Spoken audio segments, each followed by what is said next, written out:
लेकिन भाइयों बहनों पिछले 7 वर्ष के अंदर मैंने तो नहीं देखा कि जहां अब बरेली में कोई कर्फ्यू लगाता हो। कर्फ्यू लगाने वालों के घरों में ही कर्फ्यू लगे, अब कोई कर्फ्यू की बात नहीं करेगा। भाइयों बहनों यही है नया उत्तर प्रदेश। लेकिन आज कर्फ्यू नहीं लगता है, आज कर्फ्यू की जगह कावड़ यात्रा निकलती है, शानदार तरीके से संघ और घड़ियाल बजाते हुए कर्फ्यू यात्रा को समाप्त करते हुए हमने कावड़ यात्रा में बदल दिया। एक भारत के नागरिक होने के नाते हमारा दायित्व क्या है? मेरा दायित्व होना चाहिए पहला मेरा देश। मैं अपने देश के लिए काम करूंगा, हर काम देश के नाम, हर काम देश के नाम। मेरे साथ बोलेंगे, हर काम देश के नाम। पहला देश, फिर समाज, फिर परिवार और अंत में मैं स्वयं। भारतीय जनता पार्टी इसी बात को कहती है, पहला देश, फिर पार्टी और फिर व्यक्ति का हित। अंत में आता है और उसके लिए कार्य करना, निरंतर प्रयास करना। आज जब हर ओर से सर्वांगीण विकास के लक्ष्यों को प्राप्त करने की दिशा में कार्य हो रहा है, तो भाइयों बहनों हमें इस बात को मान के चलना चाहिए, हम सब इस नए भारत में किसी न किसी रूप में अपना योगदान दे रहे हैं। 2047 के इस लक्ष्य को प्राप्त करने की दिशा में हमें निरंतर मिलकर के कार्य करना है। विकसित भारत संकल्प यात्रा का यही संकल्प है और इसी संकल्पना के साथ ये कार्यक्रम आगे बढ़ रहा है। आज तो उत्तर प्रदेश आपने देखा होगा, 17 के पहले का उत्तर प्रदेश भी आपके सामने था। इस बरेली में महीनों में कर्फ्यू लगता था। एक बार यहां कर्फ्यू के दौरान जब यहां के कार्यकर्ताओं ने मुझे कहा, मैं सांसद था और मुझे कहा कि यहां कर्फ्यू लगा करके हमारा ही प्रताड़ना हो रहा है, तो मैंने भी कार्यक्रम बनाया था, मुझे नहीं आने दिया गया था यहाँ पे। लेकिन भाइयों बहनों पिछले 7 वर्ष के अंदर मैंने तो नहीं देखा कि जहां अब बरेली में कोई कर्फ्यू लगाता हो। कर्फ्यू लगाने वालों के घरों में ही कर्फ्यू लगे, अब कोई कर्फ्यू की बात नहीं करेगा। भाइयों बहनों यही है नया उत्तर प्रदेश। बरेली में कर्फ्यू, रामपुर में कर्फ्यू, मुरादाबाद में कर्फ्यू, अलीगढ़ में कर्फ्यू, सहारनपुर में कर्फ्यू, मेरठ, बुलंदशहर, मुजफ्फरनगर में तो कई महीनों तक कर्फ्यू लगा था। लेकिन आज कर्फ्यू नहीं लगता है, आज कर्फ्यू की जगह कावड़ यात्रा निकलती है, शानदार तरीके से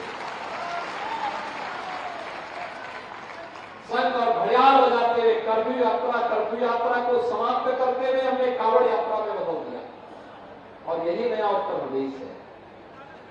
पहले रोजगार के नाम पर एक परिवार पूरे प्रदेश में जा करके वसूली करके हमारे नौजवानों के भविष्य के साथ खिलवाड़ करता था और अंततः कोर्ट को नियुक्ति में स्टे देना होता था। हमने पिछले 6 वर्ष में भाइयों बहनों 6 लाख नौजवानों को सरकारी नौकरी दी है। 1,75 लाख से अधिक नौजवानों को निजी क्षेत्र में नौकरी दी है। लाखों नौजवानों के लिए रोजगार दिए। 96 लाख एमएसएमई यूनिट जो दम तोड़ रहा था, अंतिम सांसें ले रहा था, उसे पुनर्जीवित करके देश का एक ब्रांड बनाया है। आज ओडीओपी की बात, वन डिस्ट्रिक्ट वन प्रोडक्ट की बात पूरे देश के अंदर हो रही है। पहले बेटी स्कूल नहीं जा पाती थी, पहले मार्केट नहीं जा पाती थी, क्योंकि जिन लोगों की सरकारें थी वे उन शरारती तत्वों को प्रश्रय देते थे जो बहन और बेटी की सुरक्षा के लिए खतरा बने हुए थे। लेकिन आज उत्तर प्रदेश पुलिस उनके लिए खतरा बनी हुई है जो प्रदेश की पहचान के लिए खतरा थी।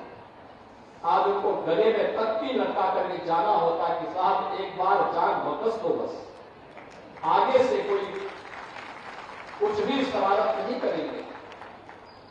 आज हर लक्ष्य में हर व्यक्ति कहीं भी आप जाइए, उत्तर प्रदेश से बाहर आप जाइए, आज आप बोलिए उत्तर प्रदेश से हैं, हर व्यक्ति के चेहरे में खुशी देखने को मिलती है कि उत्तर प्रदेश, वाह उत्तर प्रदेश देश का सबसे प्रोग्रेसिव प्रदेश के रूप में स्थापित हो रहा है।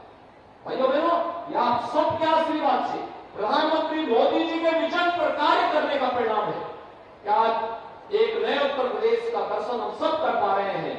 और उससे भी बढ़कर है कि 500 वर्षों का वह संकल्प आज पूरा हो रहा है जो हमारे पूर्वजों ने देखा। अयोध्या में राम विराजमान होंगे, फिर से हम इस संकल्प को पूरा करेंगे और इस संकल्प आज पूरा हो रहा है। अयोध्या में 500 वर्षों के बाद जब 22 जनवरी को प्रधानमंत्री मोदी जी के करकमलों से प्रभु राम अयोध्या में अपने भव्य मंदिर में विराजमान होंगे तो देश ही नहीं पूरी दुनिया के अंदर जहां कहीं भी सनातन धर्मावलंबी रहता है उसको तो गौरव की अनुभूति होगी ही, उसके चेहरे पर एक खुशहाली तो होगी।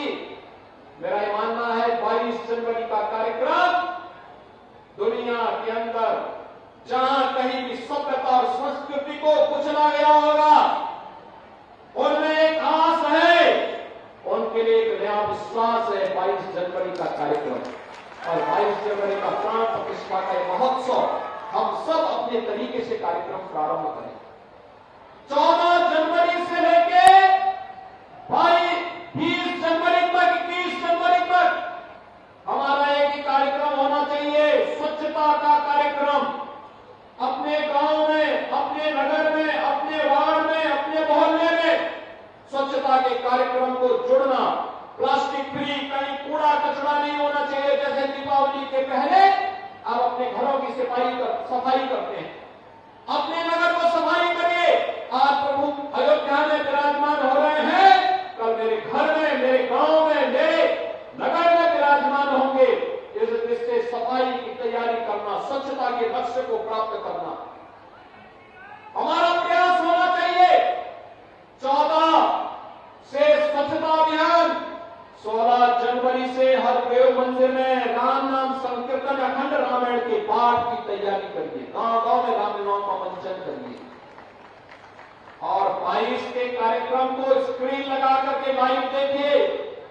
22 को सार्वजनिक अवकाश होगा और उस सार्वजनिक अवकाश के दिन भाइयों बहनों उस दिन स्क्रीन लगा करके वहां के कार्यक्रम को देखो।